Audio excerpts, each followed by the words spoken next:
Hi, everybody. We're getting our session started here in 1 minute.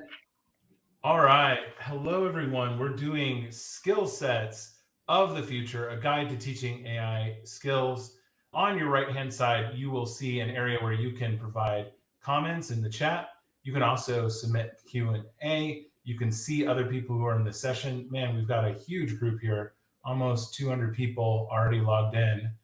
And also, I want to thank our sponsor, Amazon Web Services, who is offering an incredible incubation program for new startups where they will offer $100,000 in AWS credits, a trip to Seattle to meet with their team.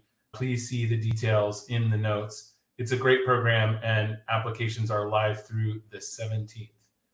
All right, we're going to kick it off. I'm Ben Kornell, co-founder of Edtech Insiders. So glad to have you all as part of our community and honored to be with our esteemed guests today. I have Salwa Nur Mohammed, founder and CEO of FourthBrain. Hi, Salwa. We have Ryan Craig, managing director of Achieve Partners, and Ben Whately, CSO and co-founder of Memrise. And our topic today is skill sets of the future, a guide to teaching AI skills. There's no doubt that AI has changed our landscape. It's created a lot of buzz, but also it is changing the future of work. And so we're trying to understand how will the advent of AI in this AI age, as Bill Gates calls it, lead to new needs for skills and skill building. Stepping back and taking the big picture approach, Ryan, you've got several books about apprenticeships. So I won't be surprised if you talk about apprenticeships, but you also have many great articles about the impact on AI and entry-level jobs. Can you just talk to us about how the landscape is shifting and what that might mean for the future of work? Yeah, and it will speak directly to the need for AI skills. So think back to your good first job. Most of us graduated from college. Most of us didn't really have a good professional first job until after we graduated from college. Mine was in consulting. I probably spent half of my time building presentations for clients that today I would be using AI for. And I think that's probably true for most of us. If you think back to your first job, how much of that job was grunt work, scut work, menial work that today you'd be using AI for? And now fast forward a few years and you've got someone graduating, you got a child maybe graduating from college in a couple of years. What are employers going to expect in terms of the skills? And what is that job description for an entry-level job going to look like? I maintain that look at cybersecurity today, and that's the direction the puck is going today. A decade ago, you could have some modicum of tech skills and get hired as a tier one analyst at a MSSP, and much of the work would be scut work. Today, that whole function has basically been automated. There is no tier one anymore. It's basically tier two, which means that you actually need to know what you're doing. You need to have experience. And so my whole thesis here is that AI, by doing much or all of that menial work that historically has been the province of entry-level jobs, you've done that menial work as you've learned the ropes, you've learned the industry, you've learned the role. Going forward, employers are going to expect, one, they're going to expect employees to be able to tap the AI. So they're going to need to have those AI skills. But second, they're going to expect those entry-level employees from day one to be able to do higher level work that historically you'd expect someone to have a year or two of experience in order to do. Value-added work like selling, building networks, doing sort of original research and work, that sort of thing, you can't do out of the box. You need experience. And so my whole, and frankly, the connection to apprenticeship here is that you're going to need experience to get a good entry-level job going forward. So the question is how to get someone relevant experience before they actually have a good first job. Apprenticeship is a kind of the gold standard of how to do it, but you can also do it with internships. You can also do it with work integrated learning. But I think key to this discussion is the fact that employers, for those who will get hired and do have the experience, they're absolutely going to need those AI skills in order to perform. That will be expected. Thanks so much for setting that stage, Ryan. So diving in a little bit deeper, Ben, tell us a little bit about Memrise, and then also how you see the shift both in the skills and the learning, but also the role of the learner in the future, the AI disrupted future. Yes, so I was telling you guys earlier about Memrise is a language learning app, but this grew out of my experience. I got very into building neural networks back in the 90s. I thought as a teenager that I could build a neural network that would help me predict horse race results. I never got very good at it. And luckily, I noticed I wasn't very good at it before I lost too much money. But that got me really into the study of how to build neural networks. And in doing that, and then I went to Oxford to study neuroscience and really get very deep into it. And while I was doing that, I was looking at the way that a neural network could spot patterns in language and how it could learn language. And I was contrasting that with the way that I had been taught languages, which is a very rule-based approach. It was, here are words, perform these transformations on them. That is academically how this language functions, and was trying to force a language to be a computer program. And it struck me that I built these neural networks that actually were behaving much more like my own brain. And why on earth weren't we teaching languages like we trained a neural network when a neural network was a model of a human brain? It was this sort of absurd thing that we seem to be teaching languages as though we think humans are computers, when actually humans learn through experience. And I think, Ryan, it's a really interesting point that you're making about the need for experience on the job. And actually, I see a lot of similarities there, that we educate people to do jobs, but then they can't do the jobs until they've had experience. And I think with languages, what's interesting there, and what we've built with Memrise, is a way to really give people practice speaking a language, which ultimately, what you need to learn a language is a really patient person who's prepared to talk to you a lot. Children learn languages successfully because they have adults who are prepared to put up with insufferably boring conversation really simply for years. And as an adult, it's just very hard to find someone who's prepared to put up with that level of chat, because it's really boring to listen to you making a fool of yourself. And so that learning through experience is crucial, and that's what we've created with Memrise, using AI to allow people to practice in that way. I wonder though, when looking at the jobs market, Ryan, I'd love to hear your thought on this. That as you were talking, I was thinking, well, could we not create AI internships? And maybe this is how you're thinking, that just as that line in language learning is blurred between the kind of moment when you learn the language and when you're in the old days, you used to have to go and practice, live abroad to go and practice the language, which is when you actually acquired the ability. And with programs like Memrise, we're now able to just go straight to the practice, which is the bit that you actually want. Does AI not also give us that capability of creating education experiences which are much more like the practice? So you don't have to do the tier one when you've left education. We can create the tier one experiences in conversation with the AI, so that you get that kind of training, work training can happen as part of the education experience. We have lots of folks in the education space who were very focused on how to leverage AI in order to develop curriculum faster, better. Clearly could be also used to develop simulations and so forth. I think the difference is, how do you convince? Simulation would have to be really good in order to convince an employer that's relevant experience, right? It still won't be the same as being on the job and dealing with all the competing.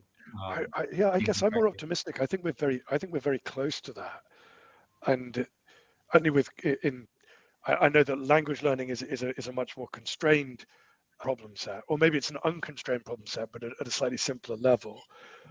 And there we can absolutely reproduce this. It's interesting as well that you're saying that AI is used for curriculum generation. One of the things that we feel at Memrise is that actually AI removes the constraint that you need to create curricula. So in language learning, we have this absurd situation where people try and teach constructions in a particular order as though it's somehow fundamentally more difficult to talk in the perfect tense than the future tense. And they're all just noises. It doesn't make any difference. And what AI allows us to do is create courses that are specific to what you need to be able to do. So rather than saying there's a curriculum, it's just what conversations why are you learning German? Oh, it's because Mhm. I've got a German wife and I want to speak to her family. Okay, Well, by I'll the way, teach you the Ben, kind of things that come up there. just on that point, Jacobson commented, AI internships equals VR simulations. I think one thing we can also look to is industries where doing it in real life is actually dangerous, and having a simulation is the only way to kind of learn on the job, like test simulation or surgery simulation. And so if you extrapolate on that and you say, actually, being a first year teacher is actually that's a really risky first day. What if that teacher had 3 or 4 simulations in their education program where they got to teach first day with AI bots? There's actually someone running Simu School out of London. So I think this idea of AI both generating content but also generating interactivity has a lot of possibilities. I want to add one more construct here. So we've talked really about the need for a recalibration of the skill gap and skill training, broadly speaking, but there's also specific AI jobs. And there's this new role called the AI engineer. Per, can you just tell us a little bit about your company, and also what is this AI engineer and what do they need to know? Because as far as I can tell, ChatGPT does it all for them. So we don't actually need anyone, right? Yeah, first of all, I'm Per from Scrimba, and we are an online code learning platform. So we have about 1 million users from all over the world who come to us to learn like core development skills, HTML, CSS, JavaScript, React, and so forth. And we also like very skill focused and job focused. So we don't care about the theory of what you need to learn. We care about what you need to build in the real world situation. And let's teach you exactly that. Jumping over the theory you don't need. So a little bit like Ben said with language, that like not worrying about the underlying technicalities if you don't need to relate to that. And what we see now, or the whole world is seeing, is that with AI, not with ChatGPT, but with the ChatGPT API, so the interface that programmers can interact with it via their products, a whole new role is emerging, which is essentially the art of, it's called AI engineer, and it's the art of building products with AI APIs. And these are roles that don't require you to train models, to know about the internals of neural networks and kind of AI researcher. It's much more about like being a hacker and thinking about being a problem solver, thinking about how can I take this wonderful API that OpenAI or Hugging Face or AWS or whomever has built and solve problems in novel ways. And it's actually really easy now to find completely novel new use cases to apply AI if you know how to code and be an AI engineer and actually launch it out in the world, which I don't think has been the case in many years. It's been really hard the last few years to build novel products that solve problems. So we're catering to this and building a curriculum for this. Can you just tell me how that differs from the way that software used to be taught? Because it seems like a new paradigm to drive into the application versus. Yes, it is new, and the fact that it is so new and so fast moving and forces us to change a little bit of our teaching approach. Because if you teach someone JavaScript or a language, you're kind of pretty certain that the language is going to stay the same for a few years down the line. But if you teach someone about using the latest and greatest AI libraries and APIs and best practices surrounding AI, you can bet that it's going to change in a matter of weeks or months. So we have to create our curriculum much more compartmentalized and not kind of really long intertwined courses, because then we stand the chance of having to update them a month after we've launched them. So kind of carving out more mini courses is one way we've approached this. And another way is that we focus almost more on curation over explanation, because if you are a developer these days, it's not that hard to get started with these AI APIs and starting to build AI products, but it is really hard to know how to do it, what the latest best practice for it is, and how to kind of find your path through this jungle that changes all the time. So it's kind of two things, like curation over explanation and more compartmentalization that we've figured out is the right approach for us now to teach AI engineering. It's interesting. There's so many similarities with language teaching there. It's Fascinating. maybe that's not surprising, because coding is just another way to identify meaning in symbols. So maybe it's not just at all surprising. Speak the language of the computer, essentially. Yeah. Such a great aha about how fast the space is changing. Speaking of that, Salwa, I took a FourthBrain course. I might have been a year ago, and man, has the space changed since that course. Maybe you could tell us what FourthBrain does, and then you've talked a little bit about the AI engineer. How are you approaching the upskilling for AI jobs in the future? Yeah, absolutely. Thank you, Ben. So at FourthBrain, we train AI machine learning engineers. We use a hybrid format of live online courses with instructors, with cohorts that are project-based, coupled with async curated content, as Per was hinting at, that is used by developers. And then with the advent, we're a little over 3 years old, and the first 2 years versus this last year has been very different. I think, Ben, you took the course right around when that transformation was happening, and that had a lot to do with ChatGPT and LLMs becoming more mainstream. So the introduction of people who may not be as highly technical as our usual students who need to be upskilled on at least utilizing AI, maybe not developing or building on top of it, but being a user of it, became high need. One of the things that kind of transformed our programs too is we went from these 3-4 month long, for lack of a better term, online boot camps to very short 1 day, 3 day, 1 week, 3 week, and very quick turnaround upskilling in generative AI.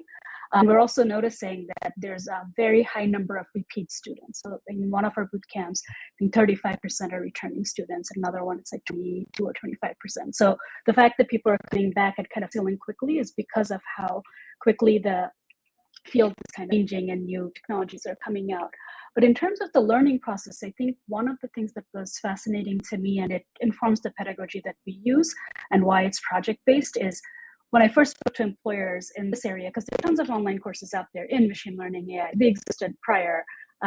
Employers weren't necessarily hiring folks out of that because graduates were saying, well, I'm not getting in front of employers. And the skill sets that they were highlighting at the time of what was missing, aside from the technical parts, like deployment was a big part, and the reasoning behind deployment had more to do with, we want to see what they're building and interact with it rather than have someone build something and it sits on their local machine. But outside of that, the skill sets that were super important that I think will keep rolling on forward is communication skills, collaboration skills, and ethical considerations in AI. And what I mean by the first two are more around this, tying it back to the work. Like if you're in a workforce or in a job, have to work with teammates, right? You're generally not a solo person kind of in this. So being able to figure out, do you work with folks who have similar mindsets, complementary skill sets, formulating that, building a project per se, and then presenting into our audience. World of like siloed folks in pods where the product manager speaks for you, like those days are kind of especially accelerated with remote work. So being able to kind of present in front of non-technical business execs was an important skill set. So that informs what we do too. But this combination of like applied on top of the theory that here was kind of get to, like that really informed what we do. And this kind of like transformation, like is touching all jobs, right? Every field that we can think of. So the necessity of being able to, and it's not as scary as it sounds, to be honest, right? If you think about professions like, let's say, medicine from a decade or two ago, now when you go in, everyone's using a tablet, everyone's using Epic. Like there's connections to technology. Similarly, like it's going to start to transform jobs in every field. It's going to make continuous learning like very much in our DNA. It's not going to be an afterthought. It's not going to be you only go back to school or take that certificate program when you want to change industries or career. It's actually staying on top of your existing job and moving forward with it. That's going to require this continuous upskilling. Could I also, also for Per as well, that how much, when you're teaching people about AI, how much do you find that you're needing, the kind of base job you've got to do is change their mental model of what they expect computers to be able to do? Because when we were developing our AI conversation partner on Memrise, I found the most common issue, and we were doing this 2.5 years ago, so it was early GPT-3 had just come out, but long before GPT, Chat GPT, GPT-4, whatever. And one of the things I found hardest was setting people's expectations of what might be possible. So, for example, when you have conversations with our conversation partner, there's a goal for the conversation. Like you're in a car dealership and you've got to persuade the salesman to sell you a car for under $5,000, and getting it to judge when that has been completed or not is the kind of thing that traditional programming wise was really hard. And I myself, when we started building it, I was like, guys, we're not going to be able to do that. We can't ask GPT to judge whether that criteria has been met. And actually with GPT-3, we couldn't do it very well. We had to do some quite clever prompt engineering to do it. But by GPT 3.5, it just does it out of the box. And I found that whenever we were onboarding new engineers into the product, they were not even trying things because they knew that computers can't do that. And a lot of it was like, no, guys, try it because I think it can. And it's like breaking down people's mental constraints that they put on themselves and teaching them a new way to think about it. And yeah, how much of that is that just in my team that's a problem, or is that something that you find that you need to? Yeah. What we've kind of observed is there's like two sides to it. Because we're so very much niche in this AI and that's what we're focused on, the folks that come to us in this space who tend to be existing software engineers, data scientists, or people who know how to code. So essentially emerging technologies that do change, maybe not as fast as AI, but they do change. Their mindset is pretty different. So they have this mindset already of understanding that there are limitations, there's things we can push. So I remember I've been in technical education for a while, but the transformation of like going from university programs or other types of technical education versus AI specifically was fascinating to see. My previous online education world, we had to worry about things like retention, completion, motivation, versus this group, you didn't. Like one of our very early observations was, I remember after graduation, we went back into Slack rooms for a couple of our course 2 months after graduation, and they were still very active. And I literally was like, what are they doing? Like usually with bootcamps, once you graduate, you're in a job and you're like out of there, right? Like that's what you're trying to do. Versus these are folks who are like continuously testing the limits. We're saying they graduated, in their minds are not done, right? So this kind of like, it's very different. Now the flip side that's been interesting in this past year is, so a lot of these AI engineers, we went back to them and asked kind of, well, working, what's not working? And they were really happy with the work they do, the salaries they get, their bumps in salary. They just wish they were doing more AI. And so we kind of did that to figure out what was preventing that. And turned out it was the skip level manager, the decision makers, the non-technical folks, right? So that kind of gave us this idea of like, okay, now let's try to expose them to AI. Keeping in mind they're in charge of, let's say, P&Ls and budgets, prioritization, roadmaps, but not necessarily super technical. And one of the things the engineers had kind of not warned us, but sort of let it up, is like also have to explain to these folks like what's possible and what's not possible with AI. Because sometimes they're coming up with POCs or projects that are, if you really dig in, it's probably like a data analytics project, maybe it's machine, but not AI, like coming out, like the explanation was necessary. So as the reach of AI, I think, gets wider, we're going to run into more of what you're seeing, Ben. And so we have to keep that in mind. Like I can't assume they're going to be motivated, they're going to have this mindset, and they're going to like anymore. Like now we do have to go kind of with the basics. That actually makes sense to me across our broader tech team, where there were a couple of engineers who were just like straight onto generative AI, super excited by it. But we had to push quite hard to get the broader group to be like, guys, come on, try using Copilot, because I think you'll find it changes things a bit. And it needed to be quite a conscious effort of like learning within the team to get everyone to take that on and to change their way of being. Yeah, actually, there's a question from Jen that hits upon this, and Ryan, I think there's two good questions in there in the queue for which you've written books on. But if we're trying to upskill people into jobs that are future ready, and yet the employers and the employees who are veterans at those jobs aren't using AI, the value of the internship or the apprenticeship lower. I don't know, Ryan, maybe you could jump in on this one. Yeah, no, I mean, you have to believe employers, national and going to ensure that they're investing in an internship or apprenticeship, and it's a significant investment. They're actually training on the skills they want.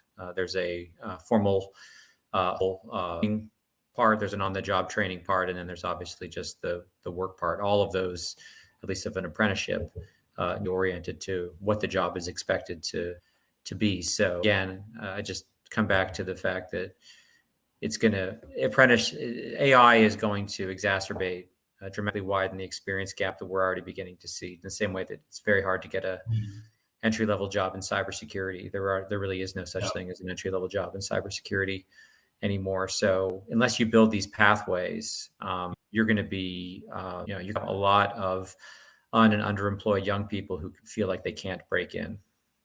I actually think what's interesting is it might actually raise the value of the apprenticeship, because what Salwa was saying is when she introduces it, when someone who's taking Salwa's class is introduced into a workplace, they actually bring in new AI practices. So maybe there's a little bit, I think, I agree with you, Ryan, that the value add of the apprenticeship to the learner who's apprenticing could be profound. But also, kind of Ben and Salwa, you were just talking about the way in which the younger apprentices might actually be kind of forming the work. Have any of you seen that happen? And do you think there's a different dynamic there? So one example that comes to mind from a completely different industry, but we've had folks in our classes like ask for this, is, for example, the legal profession. I'm just picking one, seen examples from where they bring up this sort of wariness around utilizing ChatGPT type tools, and for good reason. They're questioning the data sources and they have to be very accurate. But there's this idea of like partners or leaders who've done it in the old school fashion of like going books, doing the research. They really want to be wedded to that. But then they're also open to this idea like, yeah, we do want to bring AI vendors in, but how do we do that? And they're looking at like newer graduates for embracing that technology and kind of use that to say, okay, like part of the profession, we can't just be this way. Let's bring in newer folks who do embrace the technology and have them help us. So they're kind of they are in the legal profession, but also tech savvy or technical. And the need for that kind of domain expertise coupled with embracing technology is becoming more and more necessary. Yeah, to add to that as well. Yeah. No, please go ahead.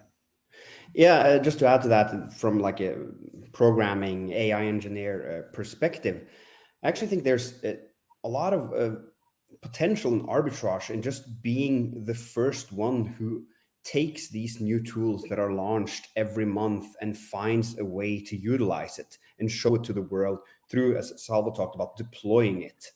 And a lot of the people who work in big corporates and the senior engineers and senior people essentially probably don't have time to do that. And you, as that's play to your advantage, that you are a newbie, you're fresh out of college, you know how the basics work, and you can be really on it and use the tools the second they're out there. And you can either launch a startup that takes kind of some arbitrage or just use it to shine out of the new potential employer. And they would probably be very interested in the person that is able to be at the forefront there. Yeah, Ryan, you up in there? Yeah, I was just going to say that, I think, again, you can have skills, prompt engineering now is part of it, but leveraging AI is really about, in the workplace, in my view, is about asking the right questions. And I think if you look at the questions that you need to ask, ask is sort of the engineering one, but what to ask, when to ask, what next, right? All of these things need work experience for. So, coming into a role, you may be a prompt engineering expert, whether it's legal profession or supply chain or services or healthcare, without relevant work experience, you're going to have a time, what, when, and what next. And I think, again, that just speaks to the importance of we need to figure out how to give folks experience at time, because it's I think I was talking to the others about this just before you arrived, but one of my daughters was using GPT to help her with a design assignment. She was allowed to, by the way. I'm sure she was. She told me she was. What was interesting about it was that she, to me, was she's like, "Hey, Dad, GPT did my assignment." I was like, "Yeah, but did it do a good job?" She's like, "Oh."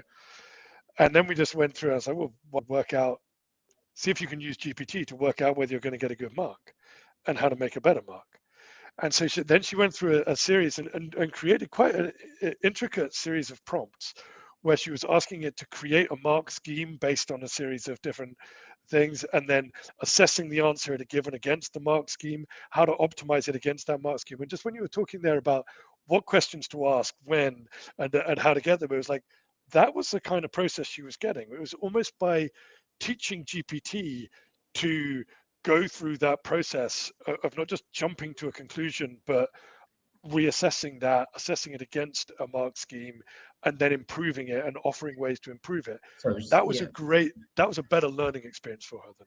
So she can do that. My argument would be she can do that because she has experience as a student, assignments and being marked, but she doesn't have experience as a entry-level insurance claim processor or, where like that job, how would you leverage AI on the first day with having experience in the field?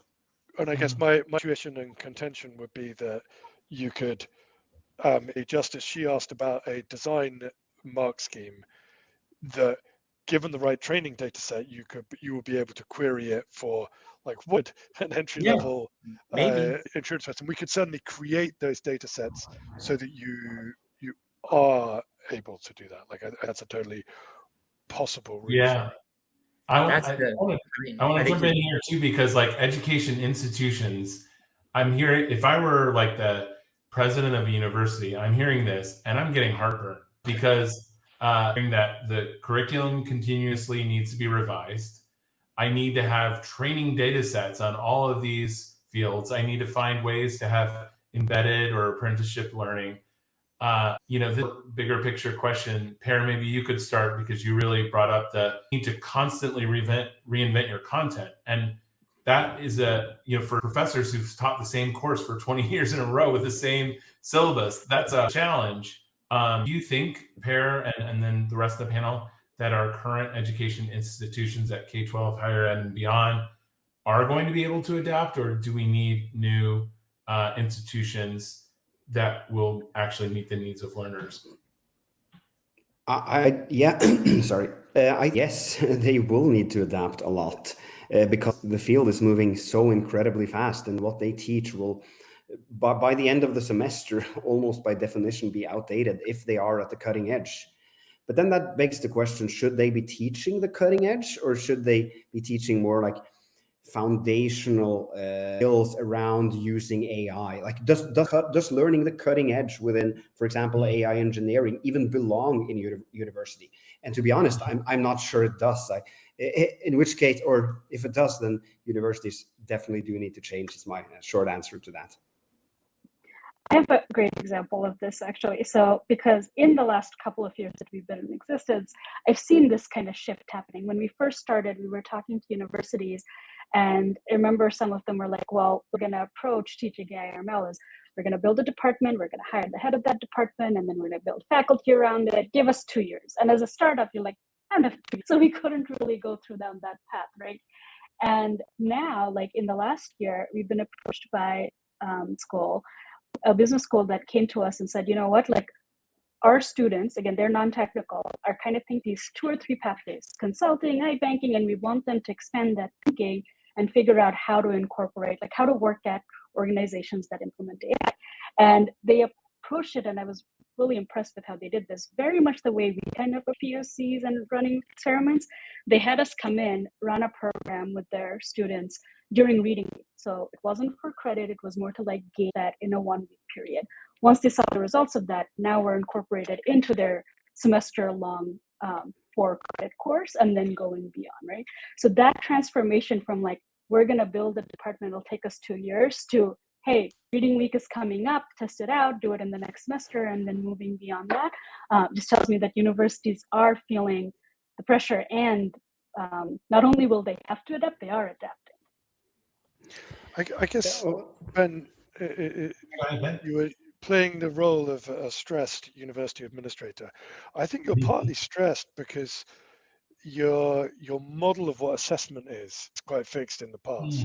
Tell me more. And I think that wherever it's in any area where you set a metric, and when the metric becomes the target, it ceases to be a very good metric. And where we see exams, and then we try and create curricula to take people towards success in that exam. And one of the many things that AI has done is just break down that paradigm, because it's like, well, now actually we see from everything Per's saying, I think also from what Ryan's saying, we want people to be able to be an entry level, be useful in the workplace on day one. That's actually the goal. The goal that we had before was passing an exam, which then would let you go and get your entry level job. And then you had to learn on the job. But actually, we can now a bit higher. We can aim where we actually want to go. But that's very dynamic. The requirements will be changing all the time.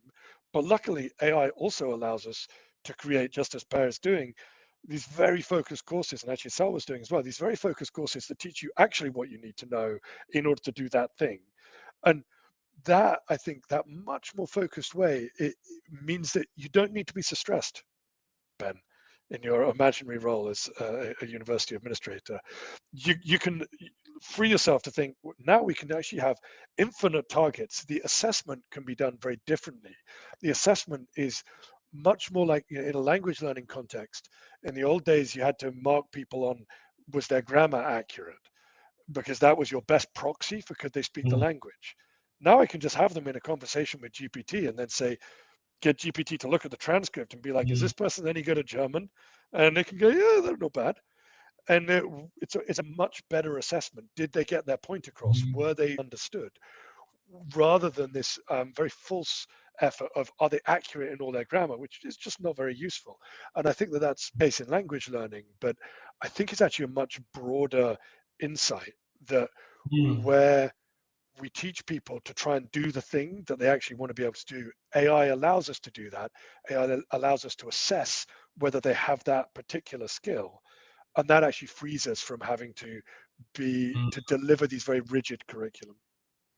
Yeah, I'm still worried as a university administrator about enrollment going down, but you've calmed me down about everything else.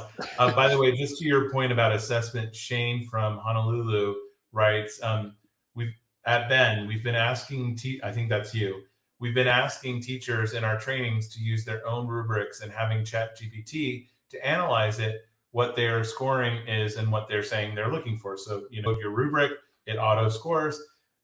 It used to take an entire day to do fourth grade teacher calibration. Imagine how much more effectively we can do this now with the support of these skill sets. So it's not just the learner, it's the educators too. And that really resonates. Ryan, your book is called Disrupting College, right? Do you think that our education institutions are capable of making this switch to continuous revision of curriculum, like learning for the student population, not like one and done, and real contextualized, relevant, work learning? Look, I think that some are going to make the leap. A handful, maybe. The vast majority won't. They're going to vote with their feet. In my view, they're going to vote for more work-integrated learning programs as to tuition-based, debt-based. I said it before, no one's ever gone broke betting against the pace of change in higher education. And I think that's true.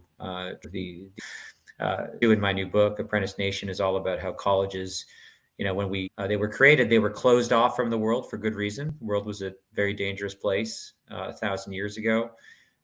Still a very dangerous place, as we've seen. Just remain closed in the programs they're offering in terms of who's actually delivering the programs. They almost all have terminal degrees, which means most of them have never worked outside of and in terms of the accountability, both internally to their boards of trustees and externally to accreditors, there's very little accountability. So all that says to me that change is going to come once we've built this structure of earn base, and students vote with their feet and they're forced to change. Yeah, Perry, I think you almost like a layer of learning that is the cutting edge and a layer of learning that is the core pedagogic concepts. And I think that actually fits in with how Ryan's thinking about almost deconstructing it. You know, one of the things you were talking about is there's a logic. Ben talking about this with your daughter. She's basically learning logic and logical rules around how to build a logic to assess something. And then there's also the technical skills that are cutting edge that one might want to learn separately. So maybe those are different institutions. Well, we're almost out of time. And so one thing that we like to wrap with is just our speakers giving advice to the audience, especially around this topic of teaching AI skills, whether it's you're the teacher yourself or you're trying to upskill. What advice do you have for learners head to jobs in the 22nd century, which will all have elements of AI built in? Would you mind starting? You talk to a lot of these folks. So what advice would you have? Mine would be twofold. One is embrace the idea of continuous learning, like not be afraid of it, not think like somehow if you need to upskill, you're failing at something, something's going obsolete. And other one would be just test or try it out. So I remember when I first brought up the idea of like, oh, ChatGPT, anyone can use it. I remember I was trying to get a family member and he was very like, I have to create an account? Like that was fear. And I was like, okay, it's not that hard to create an account. So just embracing that and testing it out. And once you see the capacity, everyone's impressed, right? And they're doing different languages. They're trying to get it to like write things. And they're like, oh my God, ChatGPT speaks Bangla, like all these kind of like shocking revelations. So just being this experimenter and not be afraid would be the biggest, I think, mindset shift that we'll need into newer worlds of learning. Who wants to go next? Ryan, you're I can unmuted. Go ahead. Yeah. No, because mine would be quite close to what Salwa said. I need to think these days that it's impossible to head or like be at cutting edge of AI because it's just moving so fast. But the truth is 99% of people think the same and they are kind of last as well. So you can be the early adopter today if you just take the initiative to try the new tools, to try the new models, the new APIs.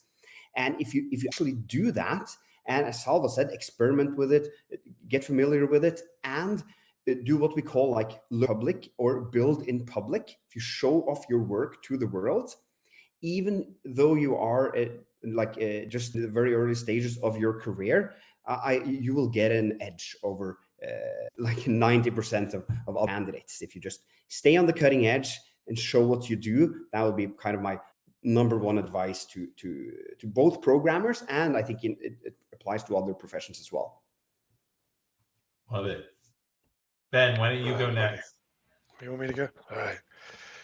So I think I'd frame this as advice. I think I have quite a kind of long-termist view on how to think about AI, which is that if you look back over kind of pre-Industrial Revolution, the way that humans thought about the world and our place in it and how we interact with it, it was very spiritual language, very hard to pin down. The depths were very and slightly amorphous. And then as we began to make machines that were really complicated, but we could understand. We started using metaphors for the way that the natural world worked. Things like clockwork and like clockwork and this kind of cause and effect. And we started to have this idea that we could just think out how the world worked. If we just thought hard enough, we could pin down the position of every atom in the world and we would understand the cause and effect and the whole system would be there. And I think that's got more and more complex through the 20th century and the first part of the 21st century. And I think it's ultimately an unhealthy way to be as a human, very locked in your over-rational mind, trying to think everything through to the nth degree, and not to be living in a kind of embodied connection with the world. And one of the things that I really enjoy about the LLMs have made is that it breaks that if I think hard enough, I'll understand it. It's literally unknowable why the LLM is responding in that way. It has just taken a bunch of input and it's giving you a bunch of out. You can't know. There is no logic. You can superimpose your logic on it if you want, but you need to know that you are just superimposing. You're projecting that onto it. It's not real. And there's something kind of almost spiritually important about that as humans, that it's the well-documented effects of spending time in nature and the kind of awe-inspiring complexity of nature that you cannot rationalize and you can't engage with purely thoughtfully. And LLMs do that for me a bit. They by being away from from trying to rationalize everything and make everything logical and make it overthinking and trying to control it with my thinking mind, it just allows a little bit more freedom to enjoy a bit of play in the world, enjoy a bit of the kick that an LLM brings, which of course is only mirroring humans, and it's beyond that. So I guess I probably have some rather unhelpful advice about just trying to engage with the enjoyment of that and just the fun of not thinking everything through to the nth degree, not thinking of everything in a rigid rule-based approach, and trying to enjoy education as exploration of human experience. I appreciate that, Ben, and you're among friends, because starting a startup is the most irrational act one can take. A lot of irrational actors here. Let's close out with any words of wisdom and advice. Look, formal education, college for all system with one acceptable pathway to economic mobility and opportunity, the undervalued work experience and paid work, I think to change. If you're a person, your college application, somewhere, getting volunteer experience in Costa Rica to save the rainforest, get paid work, get some relevant work experience, because that's going to be important going forward in an AI world. Do also save the rainforest, though. Save the rainforest, but I don't think you're actually saving it when you do those 2-week Costa Rica things. If you're doing an AI spirit walk in Costa Rica for our next conference. Right. Well, I want you, Salwa, Per, Ben, Ryan, so great to have you here and as part of the Edtech Insiders community. I'm going to be hosting a lounge table that if you just search Ben Kornell, you can come, and our speakers can come. I know some of you have to leave. So thank you so much, every one of our speakers. And I'm going to go ahead and end the session. Thank you all. Thank you. Thank you. Bye.